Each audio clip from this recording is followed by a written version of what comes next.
आप सबके made in Kashi channel के ओर से नवीन के सादर प्रणाम बा।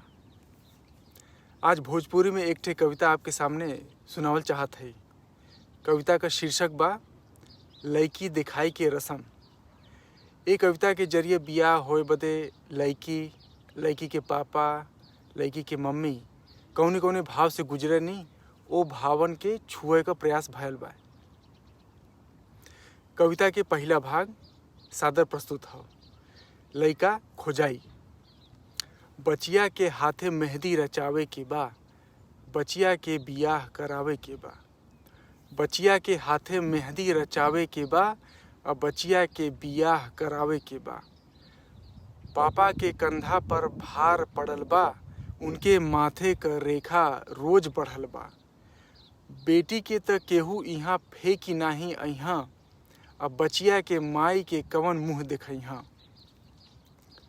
पापा आपन जेब टोवे लगलन, अब पासबुक क पाई पाई जोहे लगलन। बचिया के मम्मियों ओम्मे गहना जोड़ावत बानी, अब परिवार कैसन मिली मने मन दहावत बानी। परिवार कैसन मिली मने मन दहावत बानी। अगुआ पर पापा के अंधा विश्वास बा, सपनों में ठगवइहा नाही ऐसन आस बा। लइका के पापा के एको नाही डिमांड बा, कुछु नाही चाही वाला ई नया चलल ब्रांड बा। कुछु नाही चाही वाला ई नया चलल ब्रांड बा। तिलकहरुन के कुल धन दौलत गिनाए देहलन, अब बड़का में काका मिलल धीरे से जोड़ाए देहलन। उ त बचिया के पापा के धोती कुर्ता निहारे लगलन, केतना का आदमी हवन अगुआ से करे इशारे लगलन। केतना का आदमी हवन अगुआ से करे इशारे लगलन। दहेज ना चाही तब्बो खर्चा बर्चा मिले के चाही, नात रिश्तेदार के सामने धाक जमल रहे के चाही। दहेज मिली चाँप के त बारात जाई, दहेज मिली चाँप के त बारात जाई, और नहीं त लिखनी के माथे दोष मढ़ाई, नहीं त लिखनी के माथे दोष मढ़ाई। बचिया के पापा मुँह खेत खरिहान का छोड़े लगलन, पैसा जुटावे सेठ महाजन के हाथ पैर जोड़े लगलन। बिना मंगले लइका के पापा मन भर पाई गईलन, और संसार के बगिया में फूले नाही समाय गईलन।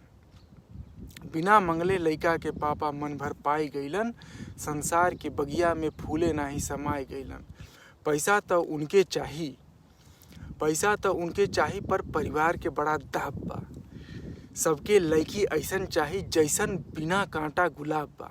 सबके लइकी ऐसन चाही जैसन बिना कांटा गुलाब बा।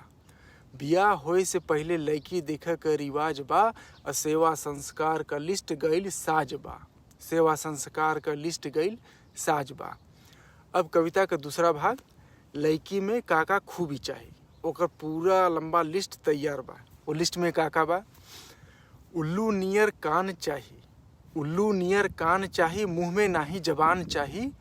उल्लू नियर कान चाही मुँह में नाही जबान चाही। कुबेर नियर धन चाही, और दुलही में नाही आत्मसम्मान चाही। जांगर जैसे भरल आसमान चाही, और थकान का नाही नामो निशान चाही। सवेरे जगावे ऐसन अलार्म चाही, उठते पहले बड़न के सलाम चाही। उठते पहले बड़न के सलाम चाही। मशीन नियर चले के चाही, कल पुर्जा नाही गले के चाही। मशीन नियर चले के चाही, कल पुर्जा नाही गले के चाही। औरत आदमी के हाथे में खिलौना होए के चाही, और दुल्ही दुल्हा से अंगूर भर बौना होए के चाही। जयमाल पे जोड़ी राम सीता नियर खिले के चाही, और नात रिश्तेदार के बहबाही भरपूर मिले के चाही। कद कम होए कभी सीमा होए के चाही। कद कम होए कभी सीमा होए के चाही, और अंगूल बढ़ के बित्ता नाही होए के चाही। दुलरुआ पर परिवार के पूरा नाही भार चाही, और गृहस्थी के चक्का पर दुलही पैडल मार चाही। लइका कैसनो होए लइकी सुघर चाही। लइका कैसनो होए लइकी सुघर चाही, करिया लंबा बाल गाल उज्जर चाही। लइका कैसनो होए लइकी सुघर चाही, और करिया लंबा बाल गाल उज्जर चाही। इंची टेप से नापल नयन नक्श चाही, रूप के अचार पड़ी का सुंदर शख्स चाही। रूप के अचार पड़ी का सुंदर शख्स चाही। तो आगे हाजिर है कविता का अंतिम भाग, लड़की दिखाई। दुर्गा माई के मंदिरे में लड़की देखे का दिन धराइल, और बचिया के गति सोच के मम्मी का दिल घबराइल। दुर्गा माई के मंदिरे में लड़की देखे का दिन धराइल, और बचिया के गति सोच के मम्मी का दिल घबराइल। रास्ता भर भौजी बोले चाले का सहूर पढ़ाए देहनी, अब बिना पढ़ले पाठ के इम्तिहाने में बढ़ाए देहनी। सास ससुर दीदी जीजा भैया भौजी देखाए आयल हवन, और चोरी से लड़की का झलक पावे खातिर बिकलायल हवन। अच्छाई खोजे नाही आज कमी हेरे सब आयल बा, आँखी से साफ ना लौकी नजर में एक्सरे समायल बा। साड़ी ब्लाउज जगह लेले बा सूट सलवार के, चार फाल के रास्ता काटे जैसे धार तलवार के। क्षण भर में इतना बदलाव आज कैसे झेलाई, झटका में बदलाव भइले क्रांतिये आज आई। अंदर घबराहट के मारे चेहरा बेरंग भइल बा, दांत चियारे के दबाव से बचिया तंग भइल बा। धीमे चल के आइल पैर में कौनो बाधा लगत बा, और लइका के भौजी के एगो पैर आधा लगत बा। लइका के भौजी के एगो पैर आधा लगत बा। हाथ पैर में भरम कौनो नाही बचे के चाही, बचिया सबके बीच रच के तेज चले के चाही।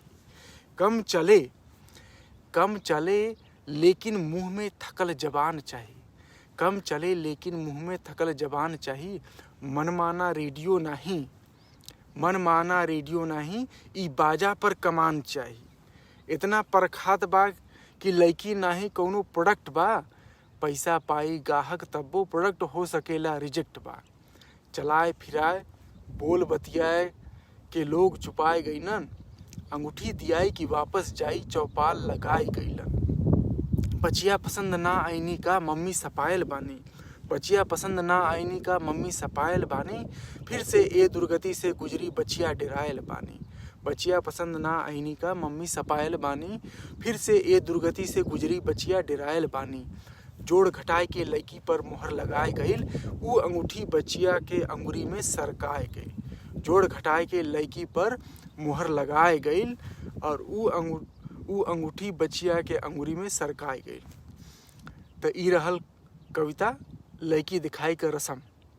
आप लोगन की कविता कैसन लगल कमेंट में लिख के जरूर बताइए। सुने बदे आपका बहुत बहुत धन्यवाद। प्रणाम।